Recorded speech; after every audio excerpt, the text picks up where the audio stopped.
Hi students, तो आज का हमारा टॉपिक है existence of A basis of a finite dimension vector space.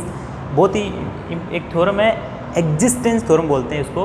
There exist a basis for each finite dimensional vector space, कि कोई भी फाइनाइट डायमेंशनल वेक्टर स्पेस हो उसका बेसिस एग्जिस्ट करती है हमेशा। तो हमने पढ़ा था कि किसे अपन बेसिस बोलते हैं, कि बेसिस के लिए दो कंडीशन ज़रूर होती है। कोई भी एस कोई सबसेट है वी वेक्टर स्पेस का, तो एस क्या होना चाहिए, लीनियरली इंडिपेंडेंट, और एस है पूरे वेक्टर स्पेस को जनरेट कर देना चाहिए। तो बेसिस में जितने एलिमेंट होते हैं, बेसिस में जितने एलिमेंट हैं वो उसकी बोलते हैं उसको डायमेंशन। और फाइनाइट डायमेंशनल मतलब फाइनाइट, बेसिस में फाइनाइट नंबर ऑफ एलिमेंट हो तो उसको बोलते हैं फाइनाइट डायमेंशनल वेक्टर स्पेस। तो देखिए इसका प्रूफ करेंगे अपन। There exist a basis for each finite dimensional vector space है। तो let V F is a vector space, let V F vector space है। वी एफ एक वेक्टर स्पेस है। एस है इसका एक फाइनाइट सबसेट है। S finite subset, finite subset of V। S है इसका एक फाइनाइट सबसेट है जो क्या करता है, L of S equal to V, यानी पूरे इस वेक्टर स्पेस को जनरेट करता है। ये क्या है, set of all linear combination of S, वो किसके बराबर है, V के बराबर है। तो विदाउट लॉस ऑफ जनरलिटी अगर हम ये माने कि zero is not belongs to S, ये मान लें हमने कि जीरो है वो एस में बिलोंग नहीं करता, तो फर्स्ट कंडीशन यदि अपन एस यदि लीनियरली इंडिपेंडेंट होगा तो एस लीनियरली इंडिपेंडेंट हो गया और वेक्टर स्पेस को भी जनरेट कर दिया इसने, तो एस क्या हो गया इसका, एस एक बेसिस बन गया। और एस क्या है, फाइनाइट है, तो बेसिस में फाइनाइट नंबर ऑफ एलिमेंट है, तो ये फाइनाइट डायमेंशनल हो गया एस। तो देखिए यदि if S is linearly independent, यदि S लीनियरली इंडिपेंडेंट है तो S V को हमने ये मान लिया, हमने माना था कि ये L of S equal to V, और S लीनियरली इंडिपेंडेंट आ गया तो S क्या बन गया, बेसिस बन गया। तो S is itself basis, S is itself basis of V। First तो ये है, अगर S लीनियरली डिपेंडेंट है, if S is linearly dependent, तो देयर एग्जिस्ट, इसे बोलते हैं देयर एग्जिस्ट, तो there exist a vector alpha K. Alpha K इस प्रकार से S में कितने S है, S में S का हमने नहीं बनाया था। S में कितने हैं, alpha 1, alpha 2, alpha n element है, इसमें ये बना लिया। तो देयर एग्जिस्ट है, यदि S यदि लीनियरली डिपेंडेंट है तो देयर एग्जिस्ट है अल्फा के। ऐसा होगा कि अल्फा के एक वेक्टर ऐसा होगा, alpha K is linear combination is can be express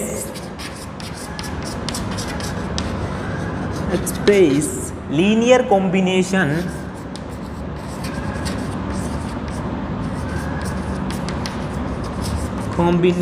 of preceding vector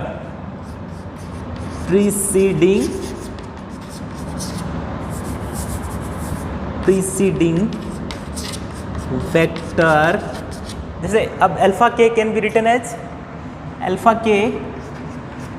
written as summation of I equal to 1 to n 1 to k minus 1, ठीक है, k माइनस 1 वेक्टर है।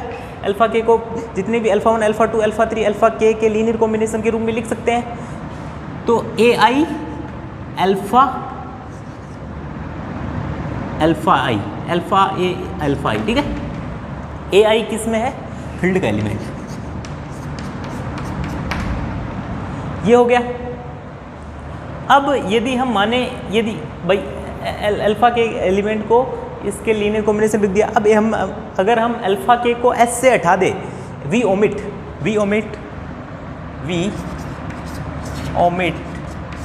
अल्फा के, यानी अल्फा के को किससे हटा दे, एस माइनस अल्फा के कर दिया हमने।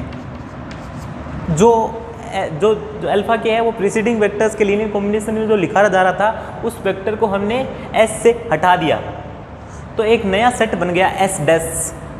तो एस डैश में कितने एलिमेंट हो गए, अल्फा के हट गया बस, तो n-1 एलिमेंट हो गए। तो एस डैश में कितने एलिमेंट हो गए, alpha 1, alpha 2, alpha 3 dot dot dot alpha K minus 1, alpha के प्लस 1 इंटू अल्फा n। ये ठीक है, एस डैश में n-1 एलिमेंट है, n-1 वेक्टर्स। अब also L of S dash is generated V। तो अपने को ये सिद्ध करना है कि भाई L ऑफ S डैश के वेक्टर भी V को जनरेट करें, तो we take an element, any element alpha, एक ऐसा एलिमेंट ले लूँगा मैं और उसको S डैश के एलिमेंट यदि S डैश के लीनियर कॉम्बिनेशन के रूप में लिख देंगे तो V के हर एलिमेंट को S डैश के लीनियर कॉम्बिनेशन के रूप में लिखा जा सकता है। ऐसा सिद्ध तो we take an element alpha belongs to V। Alpha एक एलिमेंट ले लिया V से। अब अल्फा को यदि मैं S डैश के लीनियर कॉम्बिनेशन के रूप में लिख दूं तो L of S dash equal to V हो जाएगा, ठीक है।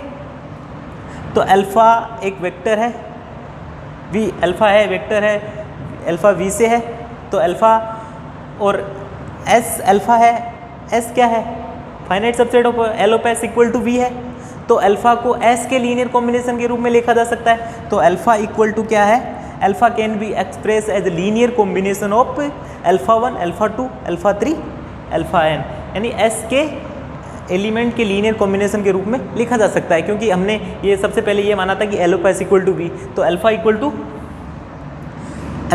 टू A1 B1, A1 यहाँ यूज ले लिया हमने, B1 ले लेता हूँ मैं, B1 alpha 1 plus B2 alpha 2 plus B3 alpha 3 plus and so on BK alpha के प्लस BN अल्फा n, ठीक है। इसको हम एक दे दिया मैंने। अल्फा को अल्फा एक वेक्टर है S में, इसको अल्फा 1, अल्फा 2, अल्फा 3 के लीनियर कॉम्बिनेशन के रूप में लिखा जा सकता है, क्योंकि L of S equal to, क्योंकि S है वो एक फाइनाइट सबसेट है V का जो V को जनरेट कर रहा है, ठीक है।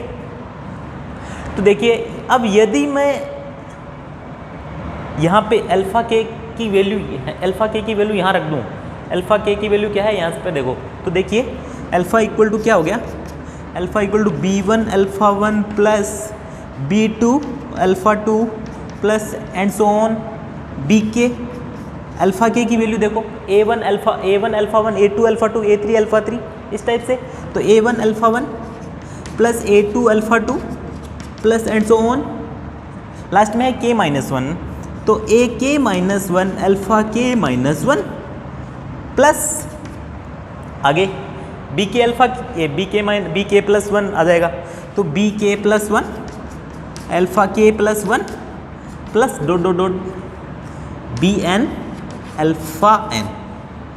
अब देखो अपन अल्फा 1 के कोफिशिएंट को 1 कर लो, अल्फा 2 के कोफिशिएंट को 1 कर लो और अल्फा n के कोफिशिएंट को 1 कर लेते हैं। तो B1 अल्फा 1 का कोफिशिएंट ले लिया, तो देखो B1 यहाँ से अल्फा B1 BK A1, तो B1 प्लस BK A1, ये जो A1 A2 A3 है वो फील्ड के एलिमेंट है, यहाँ पे B1 B2 B3 वो है, वो भी BI belongs to F I equal to 1 to n, ठीक है।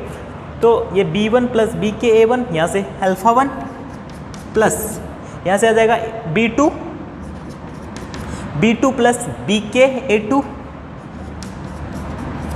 ठीक है, प्लस एंड सो चलता रहेगा। लास्ट में आ जाएगा ये आएगा BK अल्फा K-1, ये आएगा BK, यहाँ पे K-1 है, यहाँ पे BK-1 K-1 अल्फा K-1 का कोफिशिएंट देख रहा हूँ मैं, तो यहाँ पे इधर आएगा, यहाँ पे BK-1 अल्फा K-1, तो BK-1 plus BK AK-1 alpha K-1, ठीक है, प्लस आगे आएगा BK plus 1 alpha K plus 1 BK plus 1 alpha K plus 1 into alpha N into B N alpha N. अब देखो, अब ये देखो, अब अल्फ़ा इक्वल टू है ये क्या है, b1 क्या है, स्केलर है, b के स्केलर है, a1 स्केलर है, तो फील्ड है, फील्ड के एलिमेंट है, तो फील्ड में प्लस के लिए क्या होता है, क्लोजर प्रॉपर्टी, तो ये टोटल फील्ड का एलिमेंट, ये भी फील्ड का एलिमेंट, ये भी फील्ड का एलिमेंट, तो ये भी फील्ड का एलिमेंट, सब फील्ड के एलिमेंट है। इसका मतलब है अल्फ़ा 1 अल्फ़ा 2, यहाँ पे अल्फ़ा 2 है, अल्फ़ा के minus 1 alpha K plus 1 alpha N, यानी अल्फ़ा को किस में लिख दिया हमने, अल्फ़ा को alpha 1 alpha 2 alpha 1 alpha 2 alpha 3 dot dot dot dot, यहाँ पे अल्फ़ा के माइनस 1 फिर अल्फ़ा के प्लस 1 फिर dot dot dot dot alpha N, यानी अल्फ़ा को हमने अल्फ़ा के माइनस 1 के लीनियर कॉम्बिनेशन के रूप में लिख दिया हमने, अल्फ़ा को अल्फ़ा 1 अल्फ़ा 2 अल्फ़ा 3 अल्फ़ा के minus 1 alpha K plus 1 alpha N के लीनियर कॉम्बिनेशन में लिख दिया। तो ये क्या है, ये तो एच डैश के एलिमेंट है ना टोटल, देखो ठीक है ना, अल्फ़ा 1 अल्फ़ा 2 अल्फ़ा 3 अल्फ़ा के minus 1 alpha K plus 1 alpha N, ठीक है, यही तो है। तो अल्फ़ा को हमने एच डैश के एलिमेंट है उनके लीनियर कॉम्बिनेशन के रूप दिया, वी अल्फ़ा को हमने एच डैश के एलिमेंट्स के लीनियर कॉम्बिनेशन के रूप में लिख दिया। तो एल ऑफ एच डैश क्या हो गया, वी के बराबर हो गया ना, क्योंकि अल्फ़ा कोई भी एलिमेंट है वेक्टर स्पेस का, तो अल्फ़ा को हमने एच डैश के एलिमेंट के रूप में लिख दिया, ठीक है। तो L of H dash equal to V. अब यदि ये एच डैश है अपने पास जिसमें कितने एलिमेंट है, n-1 एलिमेंट, यदि ये लीनियरली इंडिपेंडेंट है, तो लीनियरली इंडिपेंडेंट होते ही तो L of H dash equal to V है, और लीनियरली इंडिपेंडेंट होते ही तो ये क्या बन गया है, बेसिस बन गया, जिसमें n-1 वेक्टर है, तो ये n-1 डायमेंशनल वेक्टर स्पेस बन गया जाएगा, ठीक है। इसी प्रकार ये स्टेप्स आगे करते रहेंगे। अब अगले स्टेप्स क्या करेंगे अपन, इसमें से भाई ये लीनियरली इंडिपेंडेंट हो गया एच डैश, तब तो ठीक है, ये बेसिस बन जाएगा। अब यदि लीनियरली डिपेंडेंट है, यदि एच डैश, तो लीनियरली डिपेंडेंट है, तो एक वेक्टर ऐसा होगा अल्फा के माइनस 1 जो पीछे के प्रीसीडिंग वेक्टर्स है उसके लीनियर कॉम्बिनेशन के रूप में लिखा जा सकता है, तो ठीक है। तो हम आगे करेंगे, यदि एस यदि लीनियरली डिपेंडेंट हो, तो देखो if S is L I, if S dash L I हो, तो इफ एस डैश यदि लीनियरली इंडिपेंडेंट है और L of S dash equal to V है, ये हमने देख लिया, तो एस डैश क्या बन जाएगा, S dash is basis, S dash एक बेसिस बन जाएगा, ठीक है।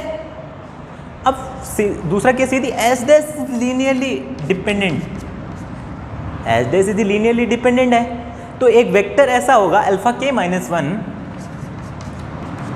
बिलोंग्स टू एस, एस में एक एलिमेंट ऐसा होगा alpha K minus 1 belongs to S, जो अल्फा के माइनस 1 से पिछले के वेक्टर है, पूर्ववर्ती वेक्टर है, उनके लीनियर कॉम्बिनेशन के रूप में लिखा जा सकता है अल्फा के माइनस 1 को। मतलब alpha K minus 1 expressed as linear combination of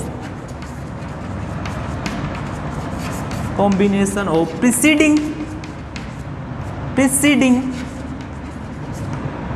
alpha 1 alpha 2 alpha 3 alpha K minus 2, ठीक है भाई। अल्फा के माइनस 1 को प्रीसीडिंग 1 के लीनियर कॉम्बिनेशन के रूप में लिखा जा सकता है। अब अल्फा के माइनस 1 को मैं एस डैश से निकाल दूंगा, तो एक दूसरा सेट बन जाएगा, अल्फा डे एस 2 बन जाएगा एक, उसमें से मैंने क्या किया, के माइनस 1 को एस डैश में से निकाल दिया, के माइनस 1 को एस डैश, ये बिलोंग्स टू एस डैश, ठीक है, ये बिलोंग्स टू एस डैश, तो अल्फा के माइनस 1 को हमने एस डैश से निकाल दूंगा, तो क्या बनेगा, alpha 1 alpha 2 alpha 3 alpha K minus 2 alpha के प्लस 1 अल्फा एन। तो इसमें कितने एलिमेंट हो गए, n-2 एलिमेंट हो गए,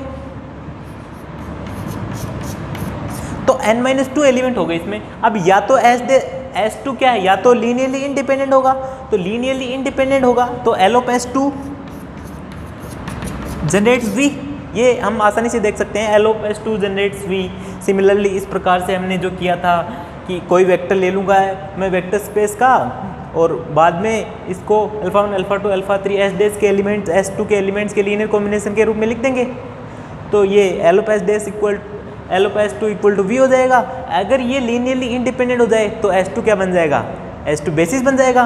और यदि S2 यदि लीनियरली डिपेंडेंट है तो फिर से ये प्रोसेस करूँगा मैं, एक एलिमेंट ऐसा होगा जो प्रीसीडिंग वन के लीनियर कॉम्बिनेशन के रूप में लिखा जा सकता है। तो इस प्रकार से ये प्रोसेस अपन जब कंटिन्यूइंग करेंगे तो this process continuing this process